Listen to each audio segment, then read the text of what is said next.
মাননীয় মুখ্যমন্ত্রীর এই যে কয়লা চোরেদেরকে বাঁচাতে ফাইল চুরি, এই ফাইল চুরি কাণ্ডে মুখ্যমন্ত্রীর যে প্যানিক হয়ে যাওয়া এবং মুখ্যমন্ত্রীর যে অস্থিরতা বারবার প্রকট হয়ে উঠছে তা প্রমাণ করছে যে ডালমে কুচ কালা হ্যায়।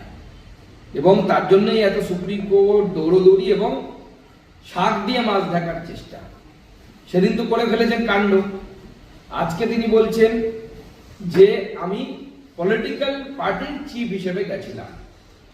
প্রশ্ন হচ্ছে যে এই ব্যক্তি যার বাড়িতে প্রতীক জৈন ইডি ছাপা পড়েছে, সেই ব্যক্তি তৃণমূলের কোন পলিটিক্যাল পোস্টে আছে?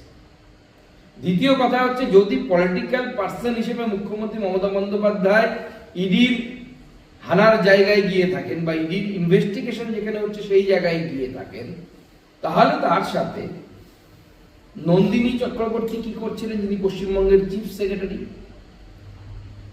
নন্দিনী চক্রবর্তীও কি ইডির এই হানা বা ইডির যে তদন্ত সেই তদন্তকে বাধা দেওয়ার জন্য গেছিলেন?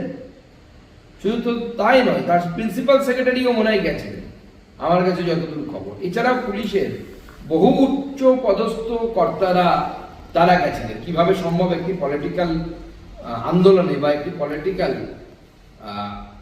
কাজে পার্টিসিপেট করা এই সমস্ত পুলিশ অফিসারদের কি বা সরকারি অফিসারদের কি নিয়ম বহির্ভূত নয়? নাকি মুখ্যমন্ত্রী তাদেরকে আদেশ দিয়েছিলেন বলে তারা গেছিলেন? মুখ্যমন্ত্রী যদি তাদেরকে আদেশ দিয়ে থাকেন তাহলে মুখ্যমন্ত্রী হিসেবে গেছিলেন, পলিটিক্যাল পার্টির চিফ হিসেবে যাননি। বাংলার মানুষের সামনে সত্যিটা বলুন। বাংলার মানুষ জানে আপনি মিথ্যে কথা বলেন, কিন্তু এতটা নিচে নেমে মিথ্যে কথা বলেন তো ভাবতে পারছেন বাংলার মানুষ?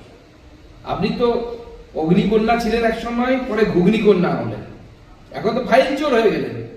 গোটা ভারতবর্ষের মানুষ অনেক কিছু চুরি দেখেছে। কংগ্রেস আমলে ছাতা চুরি দেখেছি আমরা, কালমাটি সাহেবের 2G 3G 4G জিজাজি অনেক কিছু দেখেছি। তো ফাইল চুরি এই প্রথম বাংলার মানুষ আর ভারতবর্ষের মানুষ প্রথম দেখে।